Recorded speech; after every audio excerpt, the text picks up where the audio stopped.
यीशु के संग चले, चले सुबह शाम हर राह पर के मैं चलता हूँ, यीशु के संग, सिर्फ उसी के संग। दोस्तों, आप सबको जेनिफर हमीद और जैसिका हमीद का बहुत बहुत सलाम। हम आपको एक बार फिर अपने प्रोग्राम यीशु के संग चले में वेलकम कहते हैं और हम उम्मीद करते हैं कि आप सब ठीक होंगे और रेगुलरली दुआ करके यीशु के संग चल रहे होंगे। दोस्तों, क्या आप जानते हैं कि इस दुनिया में हम सब का एक बहुत बड़ा दुश्मन है। वो दुश्मन इतना बुरा और चालाक है कि वो हर बार हमें बुरे कामों पर उकसाता है। हर बार ये कोशिश करता है कि हम खुदा से दूर हो जाएं।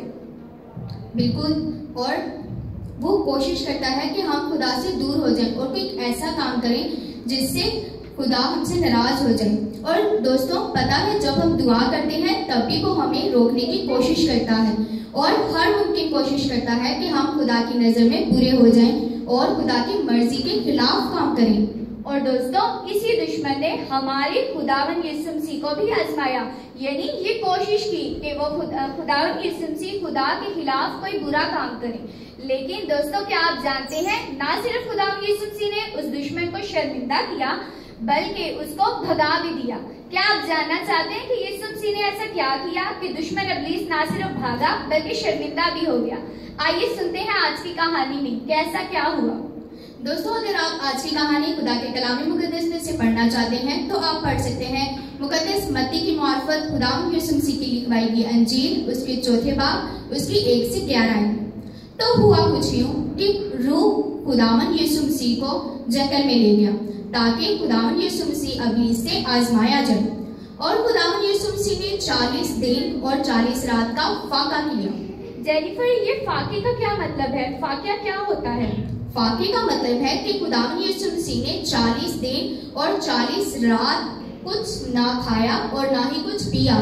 और जब 40 दिन और 40 रात के बाद खुदावंद यीशु मसीह को भूख लगी तो इब्लीस को मौका मिल गया कि खुदावंद यीशु मसीह को आजमाए। और तब इब्लीस खुदावंद यीशु मसीह को आजमाने के लिए जंगल में यीशु के पास आया और यीशु से कहने लगा कि अगर तू खुदा का बेटा है तो फरमा कि ये पत्थर रोटियां बन जाएं। तब खुदावंद यीशु मसीह ने उसे जवाब दिया कि खुदा के कलाम मुकद्दस में लिखा है कि आदमी सिर्फ रोटी ही से जीता ना रहेगा बल्कि हर उस बात से जो खुदा के मुंह से निकलती है। इस तरह इब्लीस शरीर ने खुदावंद यीशु मसीह को पहली आजमाइश में आजमाया और इब्लीस ने ये चाहा कि खुदावंद यीशु मसीह खुदा की मर्जी के खिलाफ काम करे। और जब वो नाकाम रहा अपनी कोशिश में तो इब्लीस ने दूसरी दफा खुदावंद यीशु मसीह को आजमाने की कोशिश की और ये चाहा कि दूसरी दफा खुदावंद यीशु मसीह को खुदा की मर्जी के खिलाफ करे। तब इब्लीस ने खुदावंद यीशु मसीह से कहा और खुदावंद यीशु मसीह को आजमाने के लिए वो एक मुकद्दस शहर में ले गया और हैकल के किनारे पर किंगरे पे खड़ा करके खुदावंद यीशु मसीह से कहा कि तू अपने तय नीचे गिरा दे, यानी अपने आप को नीचे गिरा दे, क्योंकि लिखा है कि वो तेरी बाबत अपने फरिश्तों को हुक्म देगा ताकि वो तुझे अपने हाथों पर उठा लें ताकि तेरे पांव को पत्थर से ठेस न लगे। ये तो कलाम मुकद्दस में लिखा है। इसका मतलब इब्लीस भी कलाम को जानता है, उसे भी खुदा के कलाम का इल्म है। बिल्कुल दोस्तों, इब्लीस खुदा के कलाम को जानता है और बहुत अच्छी तरह जानता है और वो खुदा के कलाम को ही इस्तेमाल करके खुदा के लोगों को आजमाता है, जैसे उसने खुदावंद यीशु मसीह को आजमाया। और पता है खुदावंद यीशु मसीह ने उसे जवाब दिया कि अगर ये लिखा है तो इसके साथ ये भी लिखा है कि तू खुदावंद अपने खुदा की आजमाइश ना कर। दोस्तों, इस तरह इब्लीस के दोनों बार कोशिश करने पर दोनों बार ही नाकाम होने के बाद खुदावंद यीशु मसीह उससे जीत गए। खुदावंद यीशु मसीह ने कलाम मुकद्दस में से ही इब्लीस को जवाब दे दिया। अब आप सोच रहे होंगे कि इब्लीस इसके बाद भाग गया होगा। नहीं, इब्लीस तब तक कोशिश करता रहा और तीसरी बार खुदावंद यीशु मसीह को आजमाने के लिए खुदावंद यीशु मसीह को एक ऊंचे पहाड़ पर ले गया और खुदावंद यीशु मसीह से कहा और उससे पहले सारी दुनिया की सल्तनतें और उनकी सारी शान शौकत दिखाई और खुदावंद यीशु मसीह से कहा अगर तू झुककर मुझे सजदा करे तो ये सारी शान शौकत मैं तुझे दे दूंगा। दुनिया की सारी शान शौकत, सारी सल्तनतों की शान शौकत, यानी सारा माल, सारी दौलत तो क्या वाकई खुदावंद यीशु मसीह ने इन सब चीजों के लिए इब्लीस को सजदा कर दिया? क्या खुदावंद यीशु मसीह इब्लीस के आगे झुक गए? बिल्कुल भी नहीं। खुदावंद यीशु मसीह ने इब्लीस को जवाब दिया, ऐ शैतान दूर हो, क्योंकि लिखा है कि तू खुदावंद अपने खुदा को सजदा कर और सिर्फ उसी की इबादत कर।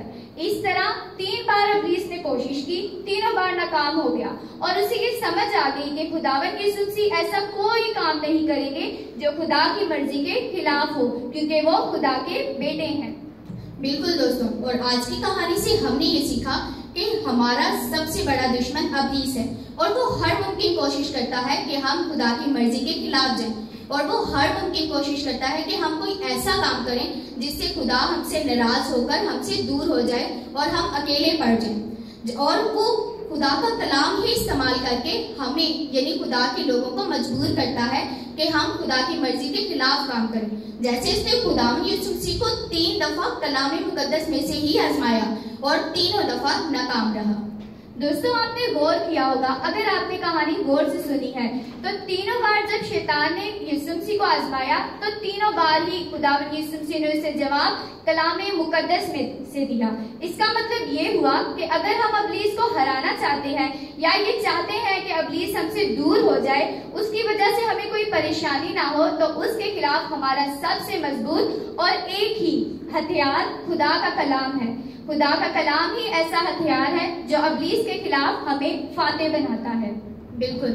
और दोस्तों, आपको पता है कि इब्लीस आज भी हमें आजमाता है और वो ये जानता है कि हम अगर वो हमारे दिल में बुरा ख्याल डालेगा तो हम उस पर क्या पता अमल करें। और जो दोस्तों, क्या आप जानते हैं कि वो बुरे काम कौन से हैं? तो वो बुरे काम हैं झूठ बोलना, गाली देना, अपने वालिदैन का कहना ना मानना, बड़ों का एहतराम और इज्जत ना करना, जेलस होना, गुस्सा करना और रेगुलरली दुआ ना करना। और ऐसे बहुत सारे काम हैं जो इब्लीस हमसे करवाता है ताकि खुदा हमसे नाराज हो जाए। और आज इस पूरी दुनिया में इब्लीस का सबसे बड़ा जो आजमाने का तरीका है वो है कोविड-19 यानी कोरोना वायरस। हर कोई इसमें परेशान है और इब्लीस ये सोच रहा है कि खुदा के लोग इससे परेशान होकर खुदा से दूर हो जाएंगे। लेकिन दोस्तों, खुदा हमसे बहुत प्यार करता है। खुदा ये जानता है कि इंसान कमजोर है, इसीलिए जब जब हम खुदा के कलाम को भूल जाते हैं तो खुदा अपने पाक रूह को नाजिल करता है। खुदा का पाक रूह हमें सिखाता, हमें बताता और हमें याद दिलाता है कि हम खुदा के कलाम को पढ़ते हैं। लेकिन जरूरत इस बात की है कि हम खुदा के कलाम को पढ़ें और यीशु मसीह के संग चलते रहें। और दोस्तों, पता है जब खुदावंद यीशु मसीह ने इब्लीस को कहा कि ऐ शैतान दूर हो, तो इब्लीस वहां से चला गया। और पता है तब इब्लीस के जाने के बाद खुदा के फरिश्ते आकर खुदावंद यीशु मसीह की खिदमत करने लगे।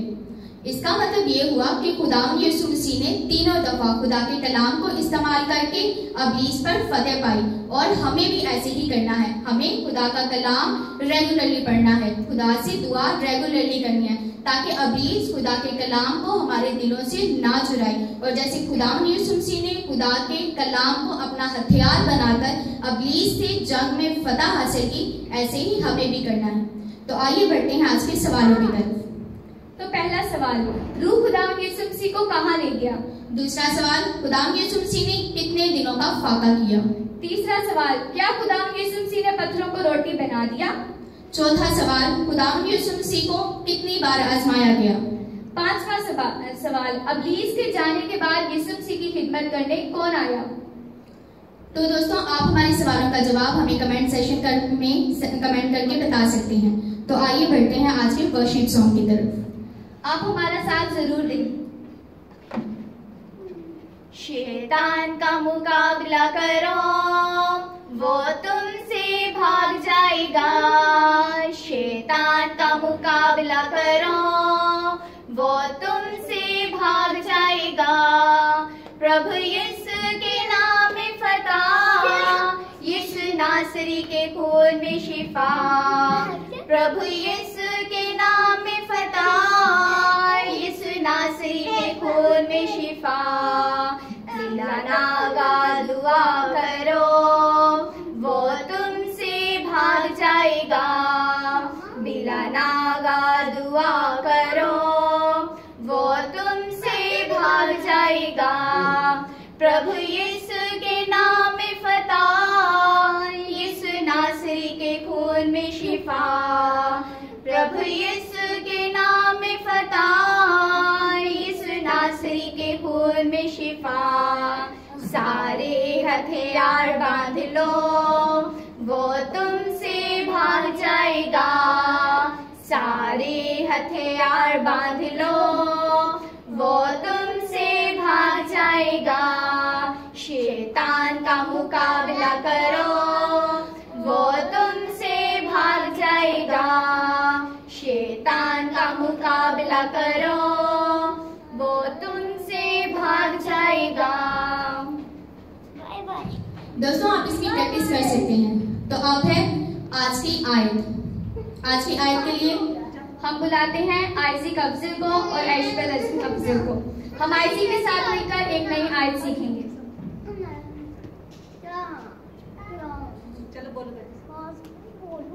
आज की आयत है याकूब उसका 4 बाब और उसकी 7 आयत। बस खुदा के ताबिया हो जाओ और इब्लीस का मुकाबला करो तो वो तुमसे भाग जाएगा। आमीन। एक बार फिर हमारे साथ रिपीट कीजिए। याकूब उसका 4 बाब और उसकी 7 आयत। बस खुदा के ताबिया हो जाओ और इब्लीस का मुकाबला करो तो वो तुमसे भाग जाएगा। आमीन। आप इसे जुबानी याद कर सकते हैं। तो दोस्तों ये था हमारा आज का एपिसोड। फिर मिलते हैं नए एपिसोड में नई आयत, नई कहानी और नए एक्शन सॉन्ग के साथ। तब तक के लिए हमारे साथ जुड़े रहने के लिए फॉलो कीजिए Facebook page assemblies of God church को और इसी के साथ सब्सक्राइब कीजिए यूट्यूब चैनल AOG चर्च को और हमारी वीडियो को लाइक और शेयर करना ना भूलिएगा। तब तक के लिए यीशु के संग चलें। God bless you all.